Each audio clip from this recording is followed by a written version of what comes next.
Next, I kind of want to get into your passion, one of your passions at least, and that's your love of comics. Tell me about your love of comics and how you got into it. Well, I got into comics probably the way most young boys got into comics. Their dad had a bunch of comics and they gave them to them.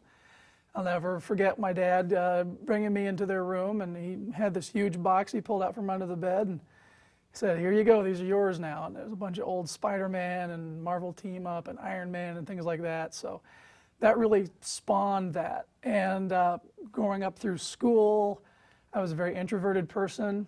I was the kid that got picked on. So that was an escapism. And that's why you're extroverted now. Yes. That was an escape for me, was comic books. So I really kind of lived in that world to get away from what was going on at the time. You know, how trivial it is now, but at the time it was a serious deal. So I always loved to draw, and I wanted to do comics. That was always what I wanted to do. And in fact, you started your own comic book, Melby Comics. I Yep. don't know if we get a shot of your T-shirt there.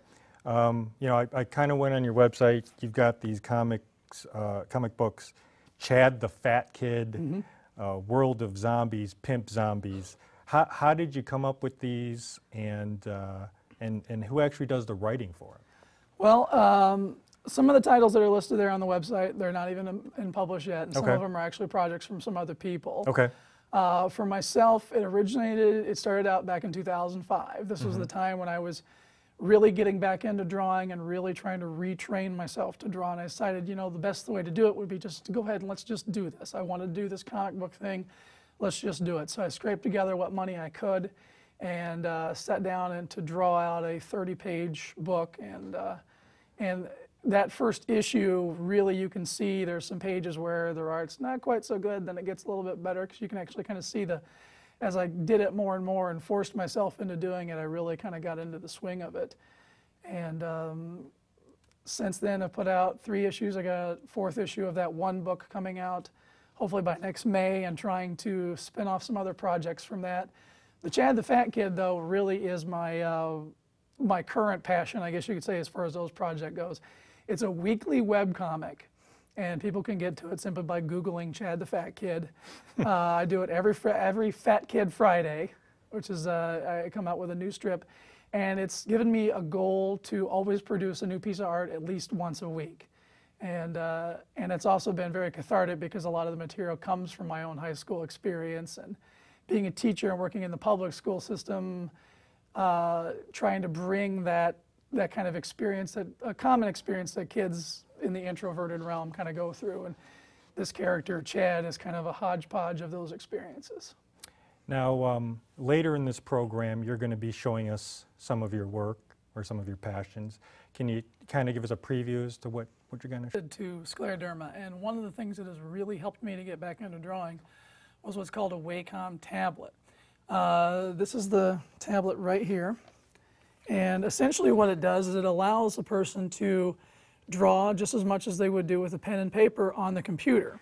It records pressure sensitivity and allows me to use a variety of media with different programs like Photoshop, which I'm sure most people are familiar with by now, and actually do paintings digitally, do my comic book art digitally, a whole host of things that are very, very difficult for me to do in real life, or analog as I call it. Got it. And we'll be showing some of your expertise on that in a little bit. What I wanted to get into now is to talk a little bit about your comic books, and we have some here to show the audience, show our viewers. And why don't you talk a little about some of the comics that we have here? Well, we've got 3 issues of my signature book, Melby Comics, which is an anthology. It's got 2 continuing stories in there. One, Melby, which was my book, my passion, and it's about a small group of like pseudo-government, pseudo-superheroes, only none of them really have any powers, and a lot of crazy antics that go on. It's very satirical. There's another book in there, Charterville, which was developed by my good friend Todd and my cousin Matt, story of theirs, and I did the art for it in the first issue there. And then there's another book that I had toyed around with called World of the Zombies, which was my first attempt at doing some sort of like a pseudo-humorous horror title. Great. What about some of these other ones? Let's go to this one right here. This one I thought was very humorous. I don't know if we can get a close-up of what these guys are. Well, that would be the second issue of Melby Comics there, and it had come leaps and bounds. As I addressed earlier, the first issue you can really tell me relearning how to draw on some of the panels. Mm-hmm.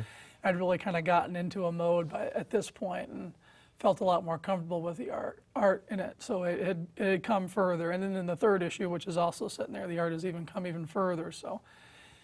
It's taken longer than I would want to, but mm-hmm. it's actually been able to, I've seen a really good progress. There's another book there, the Super Happy one, which is this is the second title that we put out. And this is a series of comic strips based on cartoons that we work on. And this is actually where Chad the Fat Kid kind of makes his first appearance. There's some of the strips of Chad in there. Is that him right there? That is a very early drawing of Chad okay. that appeared in an animated cartoon that's right. out on the internet. And he's since then got reworked and changed into what we're going to see a little bit later. Okay. And to kind of wrap up the comic book portion, what do you want to tell the viewers about specifically what Melby Comics is all about?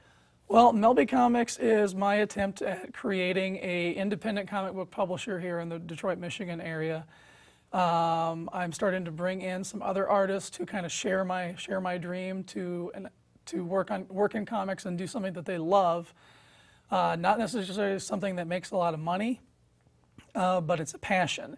And I kind of want to be able to bring in people who otherwise would be kind of left in the dark if a mainstream publisher, like, everybody knows Marvel and DC, right. but I really want to focus on the local talent, because there's a lot of great people out there besides myself doing this that really have a passion for it. If anybody wants to learn anything more about Melby Comics, they can go to HeyMelby, HeyMelby.com, and there's a shop there you can buy the books there, and you can learn a bit more about what we're doing in the future. Okay, great. So I think we have some stuff that you wanted to show us here right. on your MacBook. Yeah, the key to all of my art basically centers right here on this. This is kind of like my art studio. Very nice. I can take it anywhere. I have my Wacom tablet. And what I'm going to show you basically is kind of how I go about drawing a comic strip, but it's all done in the computer here with Adobe that sounds Illustrator. Really interesting. So here I have a blank of Chad the Fat Kid. Comic strip. This is basically how I start out. And Adobe Illustrator is one of those programs that works in layers, and so I'm able to draw on one layer, to sketch it out, ink it, and do all my lettering on a top layer here. So essentially what I would do is I would use the brush tool, and I have this whole series of brushes that I had pre-made and created. I would load those in, and then just start kind of sketching with it. Mm-hmm.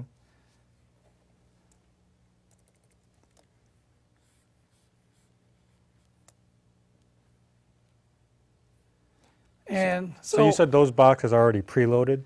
Yeah, this is something that I pre-did so that I have the outline. The Chad the Fat Kid is a 3-panel comic strip, so I have each one of the panels done. And when I want to come in, I'll just start, sketching as normal. I'm using the tablet and just kind of getting an idea of what.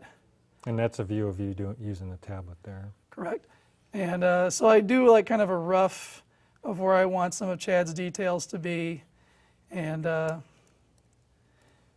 one of the great things about working digitally is that you can zoom in instead of having to lean close to a table and squint, or use some of those gaudy magnifiers clamped onto a desk with those halogen lights that get really hot if you leave them on. And so I can actually just zoom in and work up a good illustration of laying out the character, and then go in and do my details on a completely different layer with, of course, instead of blue, we use black, so it reproduces nice. Yep. And actually just go in and start to pick out the lines that I think are the ones that I want to use. Now, does it make a difference if you're going outside the box line, or not really? No, this is just there for visual reference for myself. Got it.